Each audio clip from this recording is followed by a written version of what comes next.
Hello everybody, it's Mr. Unicorn again, doing a bit of a special today. I've got a couple of friends with me. We got Quackers here. He was on one of my other videos, and he's got his friend Quack. So we got Quackers and Quack, and of course we all know who Yoda is.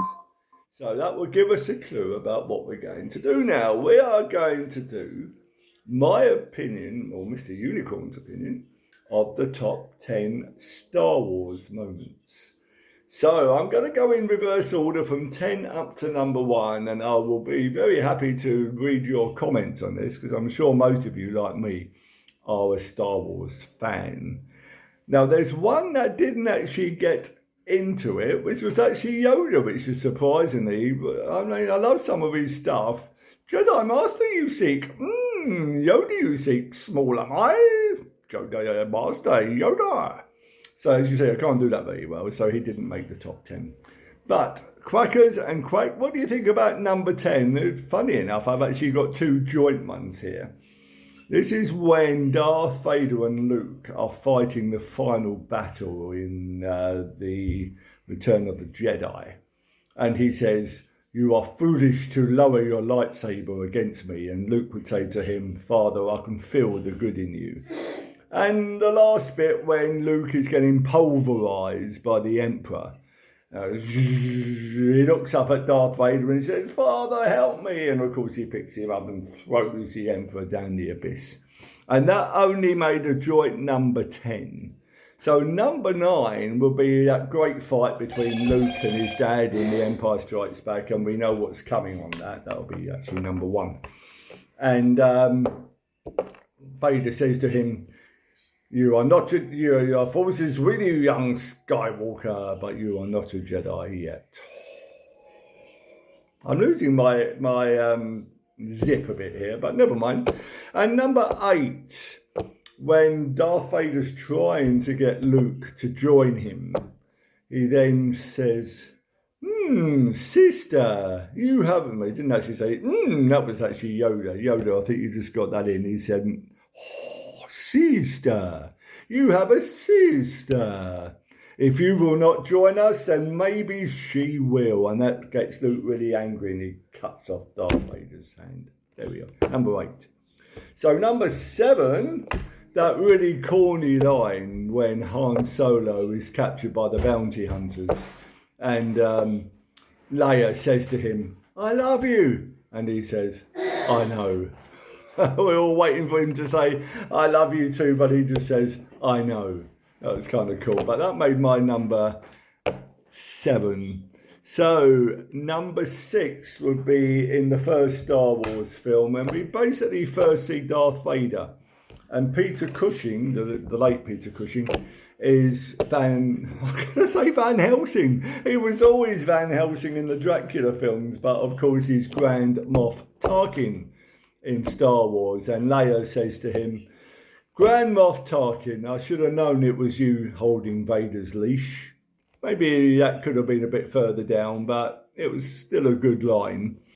And also in the first one, they're all sitting around this place, Moff Tarkin, Vader, and all the council. And one of the guys foolishly says to Vader, "Oh, don't bother us with your sorcerer's way, Vader," and they blah, blah, blah. And he does, and this guy's going, and then Moff Tarkin says, "Vader, release him." And Vader says, "As you wish." And the guys were right. So, that kept him quiet. That was a good one. And number 4, now this could have been at the bottom, but if anybody ever says something like, "What do you mean?" I always remember Vader saying, "What do you mean?" Now, Moff Tarkin says, "No, I've got a better plan how to crush this rebellion." And Vader says to him, "What do you mean?" Now, Vader wouldn't have said that really, because he would have known what was going on, what people were thinking, because he had the all-powerful force.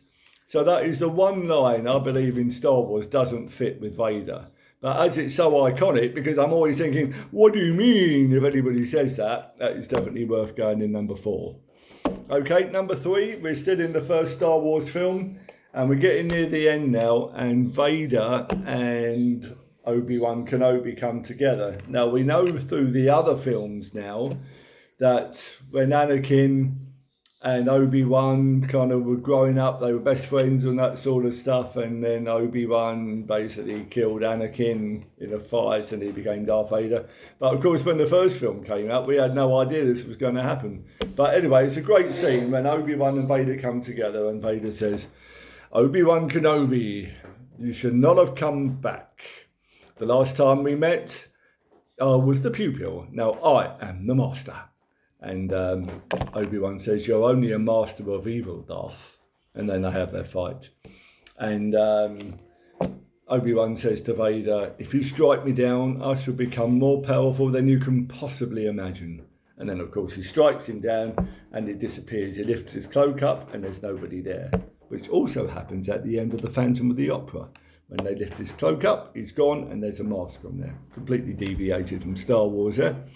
And now number 2. So we're on the third one, Revenge of the Jedi, Return of the Jedi, whatever. And of course, Darth Vader has been called as struck by, was it Luke? Who killed Darth Vader? Yeah, it was the battle. He chopped his arm off, basically. He's dying. And then Luke puts his lightsaber away, and then the Emperor's doing this, and Vader throws him down. And then Darth Vader says to Luke, "Luke, take my mask off. Let me see you for once with my own eyes." And he says, "Father, that will kill you." And he says, "It's too late for me now." And of course he takes his mask off, and what do we see underneath?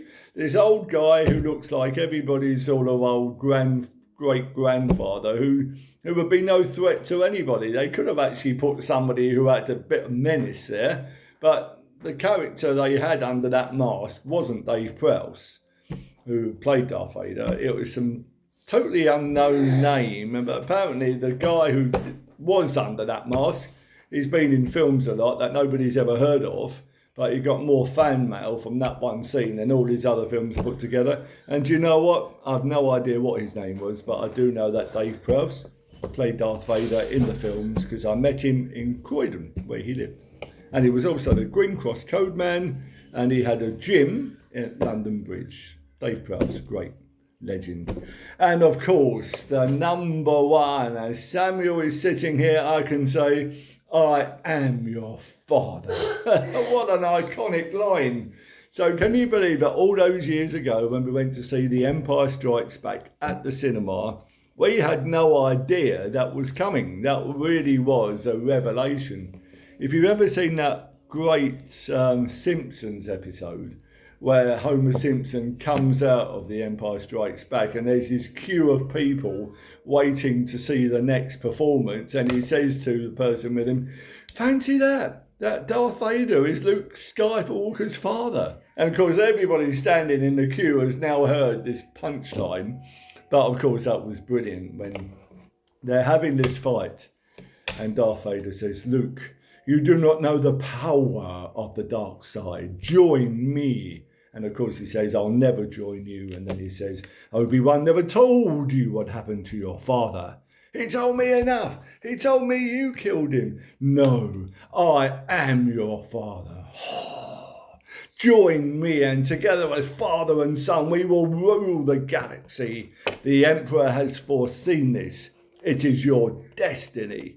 "No, I can never join you. No, this cannot be true. Search your feelings. You know it to be true." And of course, Luke falls down, and later on, he's having his arm repaired. Father, son. Well, that was it. I hope you enjoyed that as much as I did. Unpolished performance, but Mr. Unicorn loving you all. Bye-bye.